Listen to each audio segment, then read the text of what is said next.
A'udzu billahi minasyaitonir rajim. Bismillahirrahmanirrahim. Assalamualaikum warahmatullahi wabarakatuh. Alhamdulillahil kabiril muta'al dzil izzati wal jabaruti wal jalal walahul hamdu fil ula wa fil akhirati wa ilaihil maraddu wal ma'al. Wa ashhadu an la ilaha illallah wahdahu la syarika lah la mathila wa la syabiha lahu fil dzati was sifati wal af'al. Wa ashhadu anna sayyidana wa nabiyyana Muhammadan abdullahi wa rasuluhu tayyibul khisal wa salawatullahi wa salamuhu alaihi wa alal ashabi wal al, amma ba'd. Asatidzah yang dimuliakan oleh Allah subhanahu wa ta'ala, puji serta syukur senantiasa kita persembahkan kehadirat Allah subhanahu wa ta'ala. Pada pagi yang cerah ini masih diberikan kesempatan kesehatan untuk bisa melakukan aktivitas kita sebagai pengajar. Dan terlebih lagi pada Sabtu pagi ini bisa mengikuti kajian Mutiara Al-Quran, tinjauan tematik dan maqasid. Kemudian salawat dan salam kepada baginda Rasul Muhammad sallallahu alaihi wasallam. Semoga kelak kita di antara umat beliau yang mendapatkan syafaatnya, Allahumma amin. Asatidzah yang dimuliakan oleh Allah subhanahu wa ta'ala, kita masih di tema ya, surah Al-Baqarah di bagian tema. Dan di bagian tema juga sudah kita ambil tema 1 dan tema 2. Nah, pada kesempatan ini kita masuk ke tema 3. Temanya perumpamaan dalam surah Al-Baqarah. Jadi perumpamaan ini ada studi khusus ilmu Al-Quran bernama Al-Amthal. Al-Amthal. Jadi studi khusus ulumul Quran, cabang-cabang ilmu Al-Quran, itu diantaranya ada ilmul amthal, ilmu perumpamaan. Nah, Al-Amthal atau perumpamaan adalah salah satu gaya bahasa, ungkapan, uslub, metodologi yang digunakan oleh Al-Quran supaya mampu memahamkan, mampu menggugah para pembaca dan pendengarnya. Jadi banyak yang digunakan oleh Al-Quran. Ada uslubul amthal, perumpamaan-perumpamaan. Ada uslubul mujadalah dengan dialektikal ya, berdialog, menggunakan dialog, debat. Ada yang digunakan Al-Quran dengan uslubul qisas, dengan cerita-cerita, kisah-kisah. Bahkan ada yang digunakan uslubul alghaz, ya seperti misteri dan teka-teki. Nah, jadi yang al-amthal di sini juga dibagi oleh ulama beberapa bagian. Kita ikut saja yang membagi menjadi 3. Al-amthal dibagi menjadi 3. 1. Al-amthal al-musarrahah. Apa? Al-amthal al-musarrahah, artinya perumpamaan-perumpamaan yang sangat jelas dan gamblang, dengan ditandai ada kata masal, kata perumpamaan. Yang kedua ada al-amthal al-mursalah. Nah, ini hanya menggunakan terkadang tidak menampakkan perbandingannya atau tidak menampakkan perumpamaannya di dalam teks, tapi dapat dipahami bahwasanya itu perumpamaan. Kemudian yang ketiga ada al-amsal al-kaminah. Apa? Al-amsal al-kaminah. Ini al-amsal, perumpamaan yang tersembunyi. Bahkan kalau dianalisa sebentar saja nggak bisa ditemukan. Hanya ulama-ulama besar yang mampu membuat kiasannya. Seperti ada ulama salaf yang ditanya, "Wahai imam, apakah engkau mendapatkan amsal dalam Al-Quran? Khairul umur awsatuha." Sebaik-baik perbuatan, sebaik-baik pekerjaan adalah, atau sebaik-baik perkara adalah pertengahan. Apakah ada amsalnya dalam Al-Quran? Maka beliau jawab, ada. Walladzina idza anfaqu lam yusrifu wa lam yaqturu wa kana baina dzalika qawama. Orang-orang yang berinfak tidak terlalu israf, mubazir, walam yaqturu, tidak juga terlalu pelit. Wa kana baina dzalika qawama, dan berada di antara kedua-duanya secara seimbang. Nah, gitu, itu juga amsal dipahami oleh ulama, tapi namanya al-amsal al-kaminah. Baik, kembali kita ke materi. Perumpamaan-perumpamaan dalam surah Al-Baqarah. Jadi setidaknya ada 10 perumpamaan yang terdapat dalam surat ini. Jadi kalau ada yang menemukan nanti lebih, beritahu saya akan tambahkan. Ini hanya sebatas penemuan saya. Kemudian yang pertama, permisalannya apa? Perumpamaan orang munafik. Nah, Allah berikan perumpamaan dalam surah Al-Baqarah, itu ada 2 perumpamaan orang munafik dalam surat ini. Yang pertama, orang yang menyalakan atau meminta menyalakan api. Namun setelah api itu menyala, lalu Allah lenyapkan binurihim, cahaya mereka. Nah, ini ayatnya, siapa yang ingat? Masaluhum kamasalil ladzi istauqada nara falamma adaat ma haulahu dhahaballahu binurihim wa tarakahum fi dhulumatil la yubsirun. Nah, orang yang menyalakan api atau meminta menyalakan api, lalu cahayanya dipadamkan oleh Allah. Artinya mereka menyuluh iman dengan kesia-siaan. Kenapa bisa sia-sia ya? Karena munafik, karena nggak tulus, karena nggak murni. Akhirnya ya keimanannya sia-sia. Nah, itu yang pertama, perumpamaan api ya.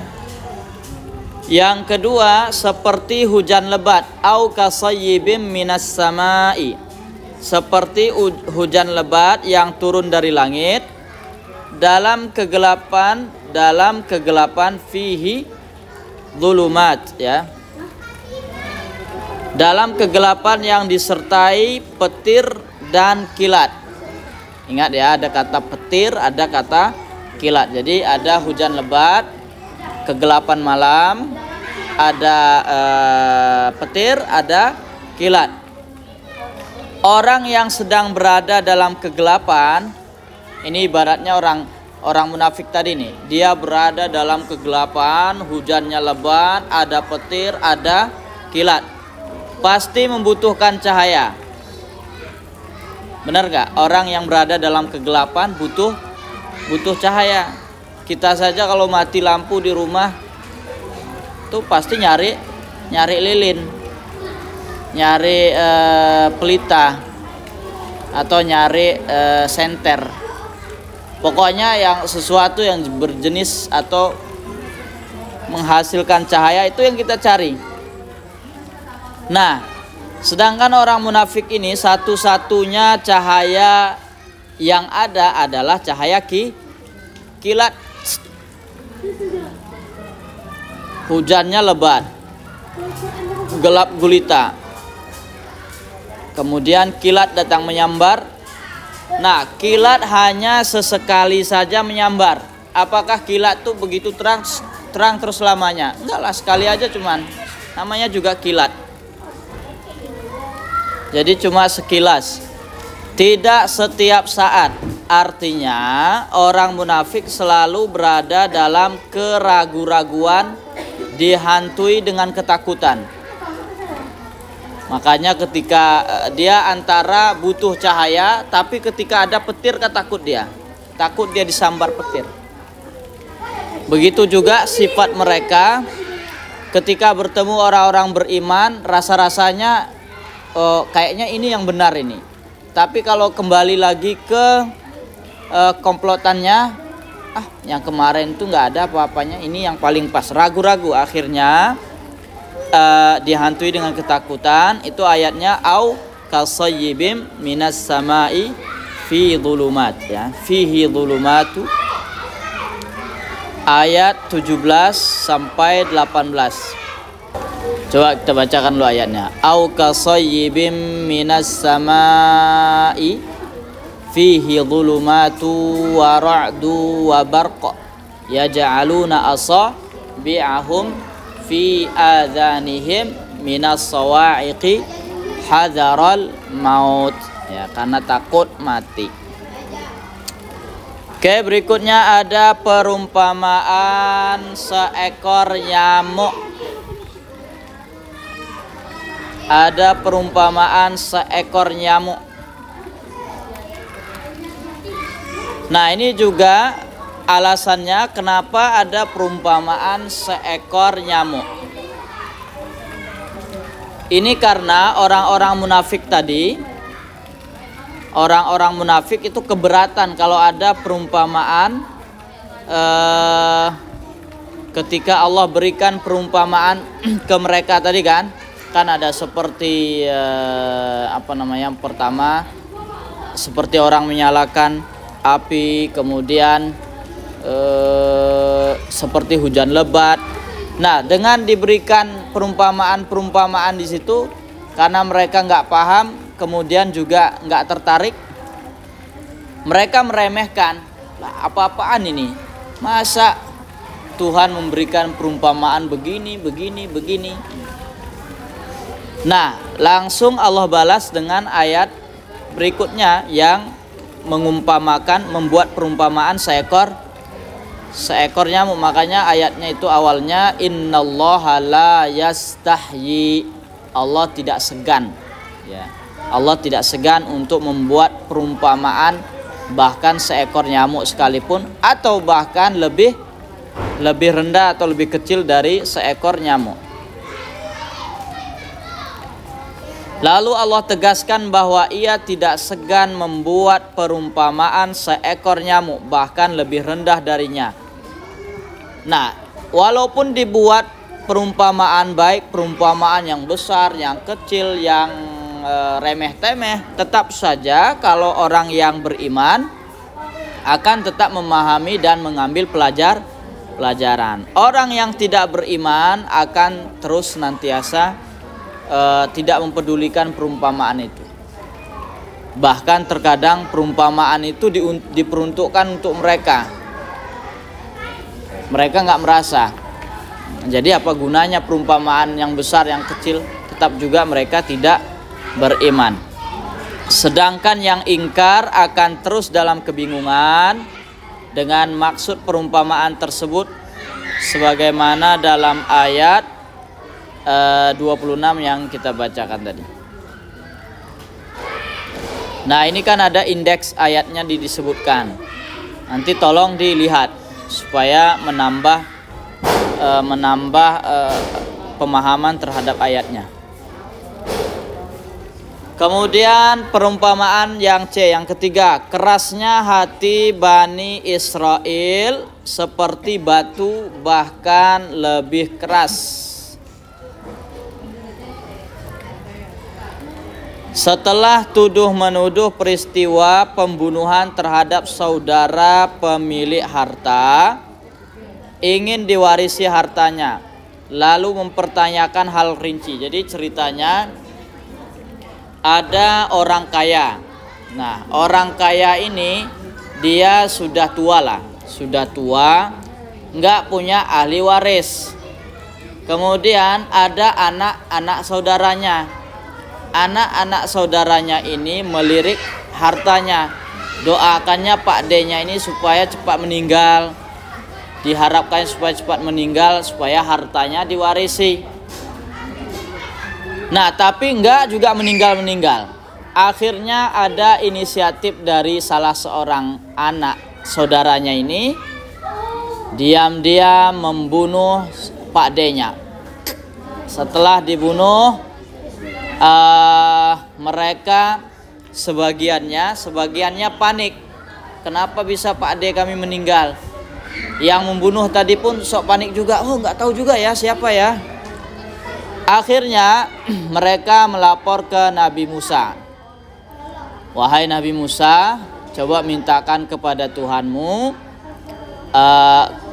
ini ada orang meninggal, bagaimana ceritanya ini? Kata Nabi Musa, sembelihlah sapi. Dia bilang sapi dipertanyakan segala hal, bagaimana bentuknya, bagaimana warnanya, bagaimana usianya, dan seterusnya. Nah, setelah sapinya sudah dapat sesuai dengan kriteria yang disebutkan, akhirnya dibawa. Sapinya disembelih, kemudian diambil bagian tubuh sapinya, kemudian dipukulkan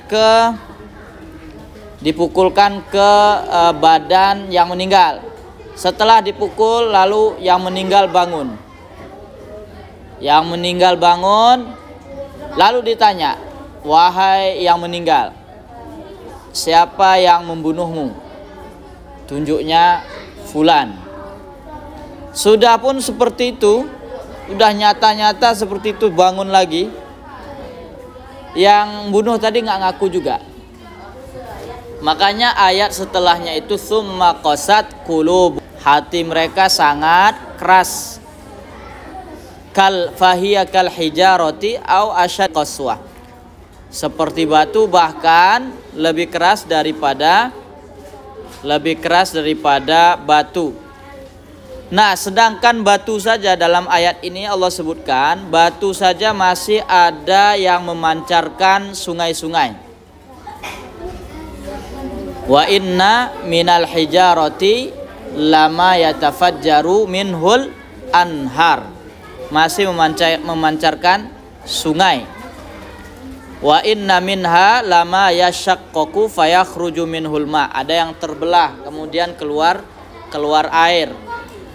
Ada juga yang jatuh meluncur karena takut kepada Allah. Bayangkan batu saja yang kerasnya seperti itu masih ada manfaatnya, masih ada kebaikannya, masih bisa mengeluarkan manfaat untuk orang. Sedangkan hati Bani Israel ini seakan-akan tidak tergerak untuk hal kebaikan dan tidak memberi manfaat untuk orang lain. Ya sama aja lah, kita lihat sekarang ini berapa kali udah diperingatkan, karena hatinya itu udah nggak lagi. Israel sekarang nggak ada hati nuraninya, lihat anak-anak mati, lihat apa. Nah kayak gini memang dari dulu udah kayak gitu, gennya sudah seperti itu. Kemudian perumpamaan orang kafir seperti orang yang berteriak memanggil-manggil. Ini ayat 171. Wa mathalul ladzina kafaru kamathalil ladzi yan'iqu bima la yasma'u illa du'a'an wa nidaa. Jadi orang kafir, jadi ada orang berteriak, sebenarnya berteriak untuk menyeru kebaikan, tapi mereka itu nggak dengar, seperti orang apa saja, buka-buka mulut saja. Karena mereka bisu, tuli, bisu dan buta dari kebenaran, nggak dilihatnya kebenaran. Summum bukmun umyum fahum la ya'qilun. Oke, perumpamaan berikutnya. Perumpamaan mendermakan hartanya di jalan Allah, maka pahalanya akan dilipat gandakan. Layaknya sebutir benih, lalu menumbuhkan 7 tangkai. Pada setiap tangkai ada 100 biji. Ini ayatnya 261. Yang masalul ladzina yunfiquna amwalahum fi sabilillahi kamatsali habbah ambatat sab'a sanabila fi kulli sumbulatin mi'atu habbah. Jadi sangat realistis sekali kalau bersedekah, berinfak itu sangat realistis balasannya. Dia perumpamakan sebuah benih yang ditanam, kemudian dia tumbuh, cabangnya ada, dari setiap cabang-cabang itu nanti melahirkan lagi benih-benih yang lain. Nah, begitulah pahala orang yang mendermakan hartanya di jalan Allah. Allah selalu menyertakan di jalan Allah. Jadi jangan sampai di jalan yang lain, di jalan Allah. Sampai berarti berapa kalau 7 tangkai berapa? 700 dari kelipatannya. Nah, kemudian perumpamaan orang berinfak lalu mengungkit-ungkit serta menyakiti penerimanya, dan karena ingin dipuji oleh manusia, bukan karena keimanan kepada Allah dan hari akhir. Ini seperti kama sali safwanin alaihi turabun, ya, seperti batu licin di atasnya ada pasir. Nah, pasir itu nanti ditimpa oleh hujan lebat, lalu batu itu kembali licin. Artinya orang berinfak sebesar apapun, kalau atau jika tidak ikhlas, maka hasilnya nihil di akhirat. Kayak batunya licin, ada pasir menempel, datang hujan lebat. Hujan lebatnya itu ibaratnya penghapus pahalanya tadi. Karena ria, karena menyakiti orang yang meminta, ya nggak ngasih, diam aja, nggak ada, bilang aja nggak ada. Udah nggak ngasih, marah-marah, ngomel-ngomel, atau ngasih tapi ngomel juga. Nah, tuh, habis seketika, nggak ada pahalanya lagi.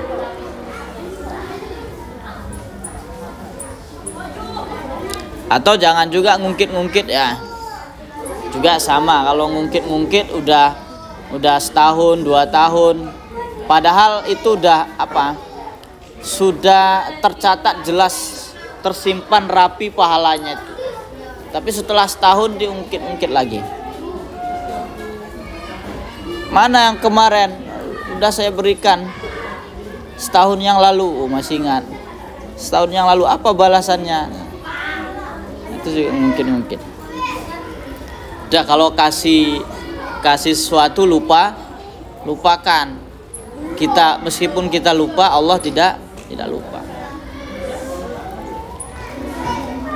Kemudian perumpamaan orang yang mendermakan hartanya karena mencari ridha Allah. Wa matsalul ladzina yunfiquna amwalahum ibtigha'a mardatillahi wa tatsbita, untuk menguatkan imannya dalam dirinya. Nah, ini juga laksana kama sali jannah, sebuah kebun yang ada di dataran tinggi, kemudian disiram hujan lalu menghasilkan 2 kali lipat. Nah, jadi orang yang berinfak banyak sedikit tetap ada ganjarannya. Kalau banyak ganjarannya banyak, kalau sedikit ya sedikit, sesuai dengan yang diinfakkan. Makanya diumpamakan kebun yang di atas gunung. Coba perhatikan kebun-kebun yang di atas Beras Tagi, di mana lagi itu, di Kaban Jahe, itu lebih subur kan, lebih menghasilkan, karena memang sekalipun tidak ada hujan lebat, dia kelembapannya stabil. Jadi tanahnya stabil, tanaman-tanamannya cukup bisa mendapatkan air. Makanya kalau hujannya lumayan, hasilnya 2 kali lipat. Kalau nggak pun hujan, tetap ada hasilnya. Ya tambah pupuk dong. Tambah pupuk. Nah gitulah orang berinfak, sedikit pun dapat, banyak pun dapat. Yang nggak dapat, ya nggak berinfak. Atau berinfak tapi dengan catatan yang tadi, riak kah, ngungkit-ngungkit kah, menyakiti orang kah, nah, itu nggak sama. Nah di sini juga masih berkaitan sama infak tadi. Perumpamaan pemilik kebun dengan beraneka ragam macam buah-buahan. Setelah datang hari tua, maksudnya hari tua pemiliknya, dia tidak mampu lagi mengelola kebun tersebut. Sayangnya dia memiliki anak dan keturunan yang lemah, yang tidak mampu mengelola dan menjaga kebun tersebut sehingga terbakar habis. Jadi ada pula orang yang memiliki kebun dan kebunnya banyak di situ buah-buahan, buah duren kah, buah manggis kah. Kalau di Quran, tapi itu di kita ya. Kalau di Quran di situ disebutkan nakhil, kurma, anab, kemudian anggur. Pokoknya ya kebunnya lengkap lah. Nah tapi karena dia tidak mampu, maksudnya dia mengelolanya baik, tapi anaknya ini nggak seperti dia, lemah. Yang masih kecil kah atau udah besar tapi nggak pandai mengelola. Ini ibaratnya ada orang berinfak tapi disandarkannya kepada orang lain, bukan kepada Allah. Mengharap balasan orang lain. Kayak misalnya saya bersedekah kepada si fulan, saya memberikan kepada si fulan, berharap nanti ada balasannya ke depannya. Ternyata si fulannya berkhianat, atau si fulannya meninggal, nggak sempat membalas. Akhirnya kecewa. Itu seperti orang yang meninggalkan keturunan yang lemah. Akhirnya apa? Kebunnya tadi ketika sudah terbakar, anaknya ini nggak mampu mengelola. Kebunnya habis, panennya habis, tanahnya pun nggak subur lagi. Kalau udah terbakar, berpengaruh lah tingkat kesuburan tanahnya. Ini ayatnya, ayawaddu ahadukum an takuna lahu jannah. Ya. Ayat 266. Kemudian yang terakhir, perumpamaan orang-orang yang memakan riba. Alladzina ya'kuluna riba.